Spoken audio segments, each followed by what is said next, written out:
Halo semuanya, kembali lagi bersama aku Veronica Rosalia di podcast with Himasep.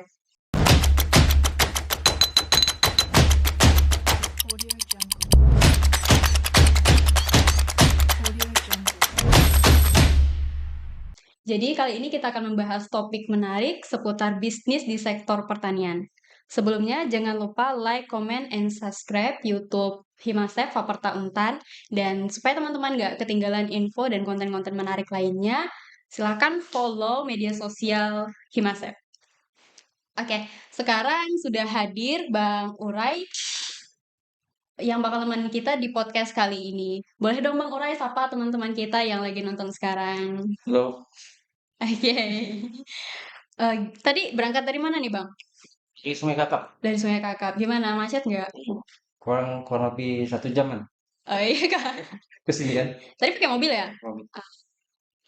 Kalau nggak salah nih, Abang alumni dari Agribisnis Mm-mm. Untan juga ya? Angkatan 2014. 2014. Lumayan jauh ya. Kesempatan berharga nih ketemu sama alumni yang udah jadi pembisnis nih guys.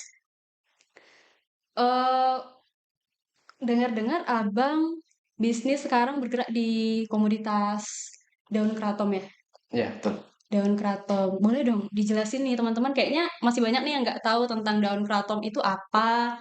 Terus biasanya dipakai untuk apa. Sekarang kan lagi banyak dibahas tuh kalau kita cari di berita tuh lagi banyak yang bahas tentang daun kratom khususnya di Kalimantan Barat gitu bang. Sebenarnya daun kratom ini udah memang lama dan juga dipercaya sebagai tanaman herbal dari turun-temurun nenek moyang dulu. Cuman tanaman ini adanya di Kapuas Hulu, Hmm, di Kuburaya agak kurang.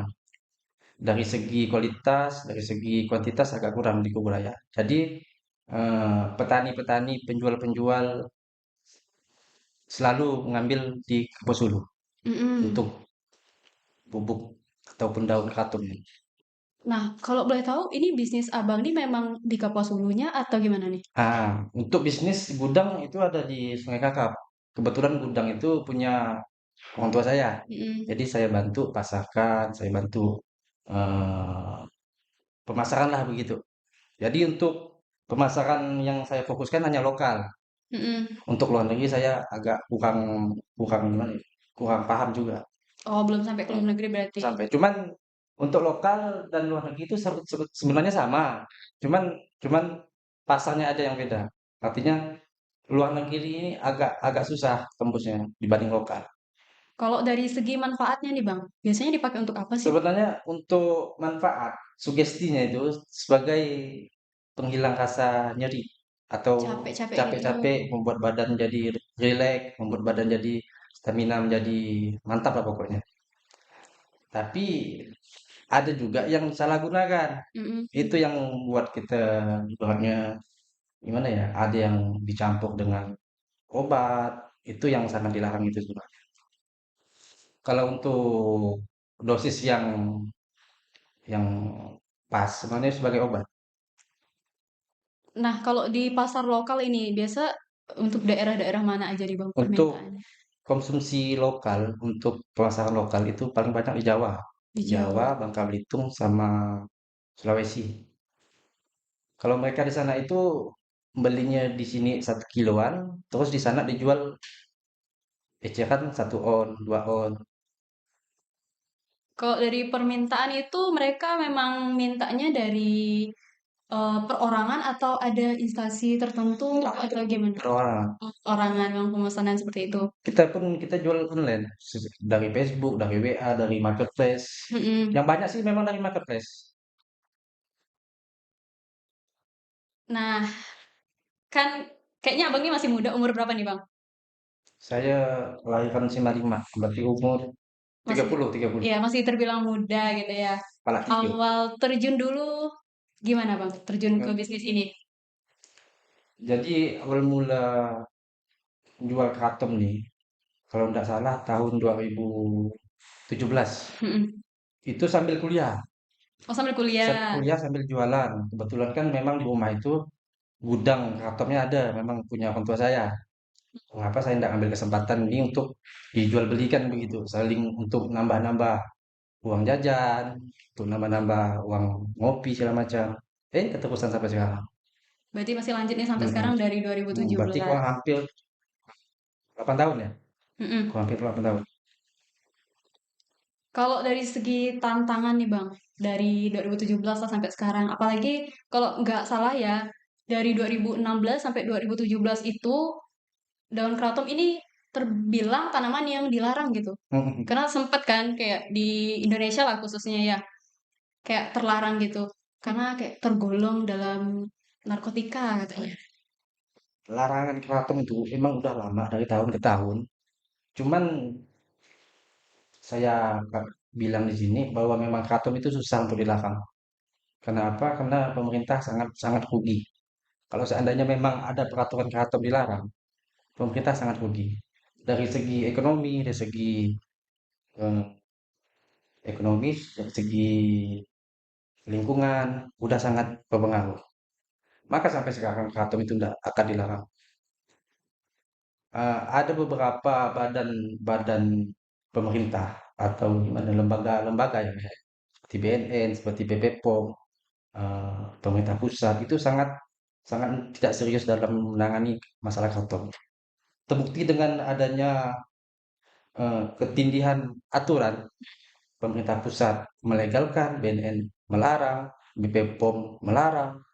Jadi petani maupun pembisnis keraton ini sangat dirugikan dalam hal ini. Iya. Karena dengan legalitas yang aturan yang tidak jelas, kita agak susah, terutama pemasarannya. Iya, Karena betul, karena pembeli ini sebenarnya takut juga beli karton karena katanya kata isu-isunya barang ini ilegal. Cuman kalau kita berkaca lagi dari pemerintah, itu sangat tidak serius dalam hal ini. Saya katakan di situ. Untuk sebenarnya di tahun 2024 sudah ada aturan yang jelas dari pemerintah Kementerian Pertanian kalau tidak salah. mm-mm. Itu bahwa karton ini dikategorikan sebagai tumbuhan tumbuhan hutan.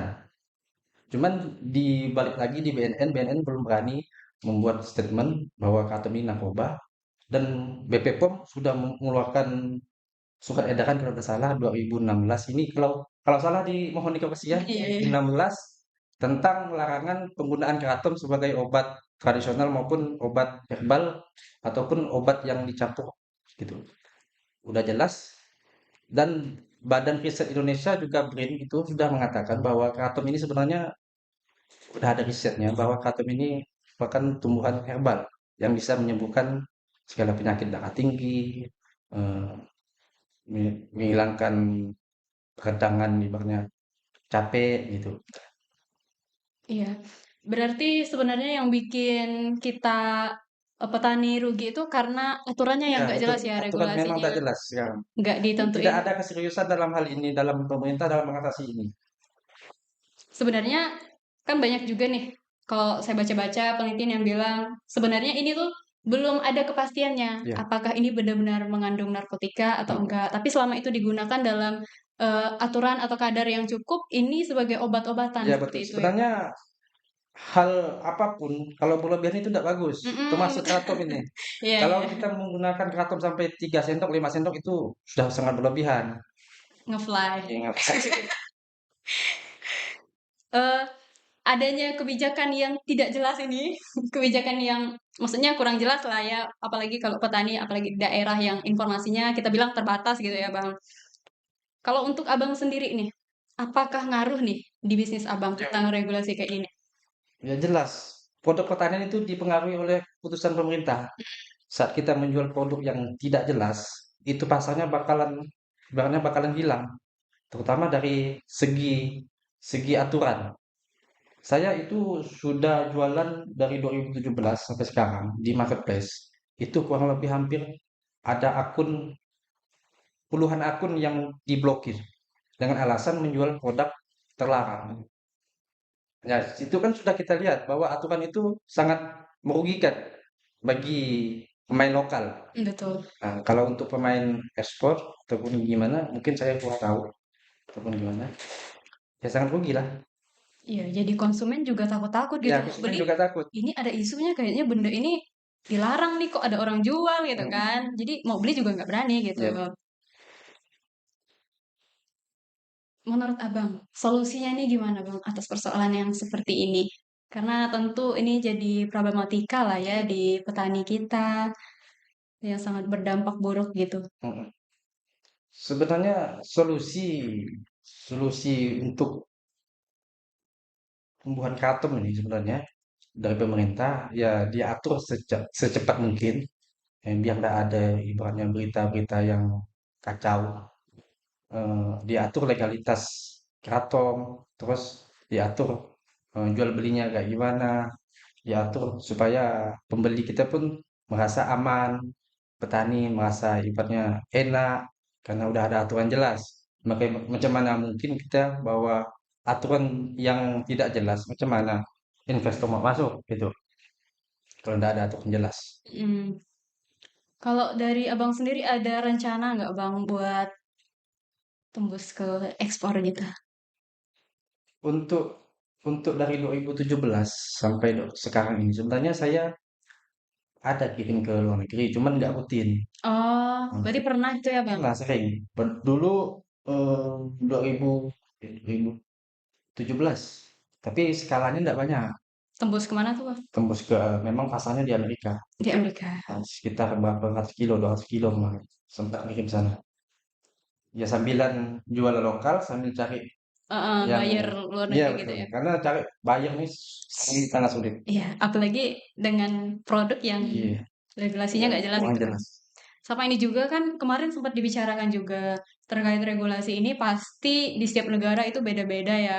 Kayak gimana cara mereka memandang produk ini gitu. Karena kalau nggak salah emang banyaknya tuh di Kalimantan ya, di Putus Sibau ya kan. Sibau. Jadi bedanya putus sibau sama yang di sini pun juga bisa sebenarnya nanam, cuman beda kandungan kandungan mitra Cina itu beda. Oh berarti di sini ada nanam juga bang? Di mana? Ini kemungkinan Lahannya luas. luas. Itu biasa ada orang nggak yang datang ke situ buat cek-cek atau ada mahasiswa yang Biasa saya kok ada dosen-dosen dari Unpad. oh boleh nih. Kan, bahkan ada penelitian. Mungkin ada teman-teman yang nantinya berniat nih untuk penelitian karena ini komoditas agak langka gitu kan dibicarakan di kampus-kampus jadi mungkin anak-anak pertanian nanti bisa Boleh. datang ke tempat abang buat penelitian atau praktikum dan lain sebagainya seperti itu ya bang. Kalau menurut abang ini kan anak-anak muda khususnya kita nih agribisnis gitu kan bang bisnis gitu pesan nih untuk anak-anak muda yang mau mulai bisnis? Karena abang dulu katanya kan dari kuliah gitu ya bang, Ya, sama. udah start bisnis, udah mulai bantu-bantu, akhirnya sampai sekarang keterusan gitu. Sebenarnya bisnis pertanian itu sangat menjanjikan. Mm-mm. Banyak hal sih sebenarnya bukan hanya karton kayak sayur, kayak cabai-cabean, segala macam itu bisa dibisniskan semua. Pesan saya sih sebenarnya tidak ada yang langsung besar, jadi semuanya harus kecil dulu. Eh, Lihat juga potensi bisnis, jadi tidak sembarangan bahkan mau terjun bisnis. Kalau saya kemarin itu, kalau tidak salah ada itu eh, eh, Red Ocean sama Blue Ocean. Itu Ada apa ada yang bedanya? memang pasar yang udah banyak pesaingnya, sama pasar yang sedikit pesaing. Nah itu kawan-kawan coba tolong riset, coba kalian amati pasar mana yang ibaratnya minim pesaing. Kalau karton memang minim pesaing. Kalau saya sih begitu. Nih. Berarti cukup menjanjikan lah kalau untuk persaingan lo bisa tembus lah kalau emang permintaannya tuh besar-besaran gitu ya bang. Terus pelajari ilmu pemasaran. Mm-mm. Karena barang apapun, bisnis apapun, kalau tidak ada ilmu pemasaran bakalan mati. Terus untuk ini nih bang, eh kan ini tanaman ya, kita tahu kalau risiko di bisnis pertanian, apalagi budidayanya, kalau abang tadi kan langsung nanam apa segala gitu. Itu terkait cuaca yang kita tahu sekarang ini iklim, perubahan iklim dan lain sebagainya, gimana nih bang? Yang saya tahu keraton ini bukan tanaman yang rewel. Mm-mm. Maksudnya cukup kalian buang campak itu udah tumbuh deh. Nggak perlu perawatan khusus. Jadi terbilang gampang nih bang. Bilang gampang karena Nah, di kampus dulu itu nyarinya di hutan. Wow. Memang ada yang memang tumbuhan yang dibudidayakan ada, Ah, dan tumbuhannya memang hidup liar. Keraton termasuk tanaman hidup liar. oh, jadi seperti Hmm. itu. Jadi yang abang di sini ini ditanam berarti Di gitu. tanah. Itu ambil bibit dari mana? Oh, Dari bibit sana. dulu. Itu banyak nggak sih dijual bibitnya Banyak, di pasar? sebanyak di Facebook, di marketplace ada semua. Ada jenis-jenis lain atau memang satu varietas itu aja gitu? Sebenarnya varian keraton ini banyak. Yang buat banyak ini inilah pembisnis yang membuatnya itu ibaratnya supaya pembeli mereka itu paham. Ada yang warna hijau, ada yang warna merah, ada yang warna kuning sama putih. Kalau yang abang budidayakan sekarang? Semuanya itu campuran, sebenarnya campuran. Ada memang campuran merah sama hijau, jadi warna kuning. Ada campur putih sama hijau jadi warna putih biasanya. Oh, Itu biar di memang mix gitu ya? harus pandai mix blendingnya. Ah, terus ini yang dijual bubukannya atau bagaimana bang? Kalau saya itu ada dua, dua, dua, dua produk. Pertama daun kering Hmm? yang untuk digunakan untuk seduh sebagai teh, dan yang terakhirnya tuh, yang keduanya bubuk, Oh, bubuk. bubuk warna hijau. Oh, kalau bubuk itu gimana konsumsinya? Bubuk sama kayak kita minum kopi. Dilarutkan gitu ya? Cuman yang memang nggak tahan pahit biasa dicampur madu sama gula. Oh, itu pahit. Luar biasa pahit. Oh, Hmm. berarti tadi kita ngerasain ya? Nanti ada yang Oh, ada di bawah bang. Terus penjualannya itu udah dalam bentuk kemasan yang bagaimana tuh bang? Per kita produk dalam kemasan packing 1 kilo. 1 kiloan gitu. Sama produk yang teh itu ada teh celup namanya, kita dalam satu pack tuh ada 30 pieces. Dijual harga. Kemarin itu sempat ikut pameran, pameran di Kubu Research ini Mm-mm. tentang produk karton. Berarti untuk masuk situ ya? Kebetulan saya ada kemarin pameran produk situ. Tamunya dari Malaysia, Brunei, sama apa yang satu ini. Pokoknya ada tamu luar negeri lah. Ada dapat itu nggak bayar? Belum. Oh, belum, tapi kayaknya udah kelihatan nih kayak tertarik mungkin dari mereka ada ya. Asia, Asia banyak. Karena Tapi mungkin hewan ini memang ada di Asia saja. mm-mm. Dia dijual berapa harga itu? Yang 1 kiloan. Tergantung, tergantung dari kualitas. Ada yang memang dari kualitas bagus 100.000 sampai 65.000. Itu sama dengan yang itu tadi yang bentukan seperti teh Teh itu jual 45.000. satu Satu bungkusan. bungkusnya isi 30. Biasa omset dapat berapa 1 bulan? Omset. Ada lah, omset tuh kadang namanya kita bisnis nih ya kadang-kadang naik, kadang-kadang turun. Tapi kalau untuk omset sih sampailah dua digit sampai. Cukup lah gitu Cukup ya. lah. Banyak yang senior-senior yang lebih penghasilannya kalau masalah jual karton. Mm-mm.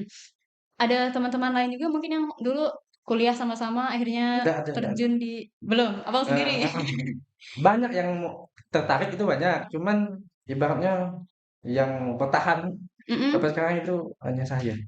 Kalau di budidayanya sendiri ada karyawan juga yang bantu-bantu Ada atau bantu di gudang tuh ada.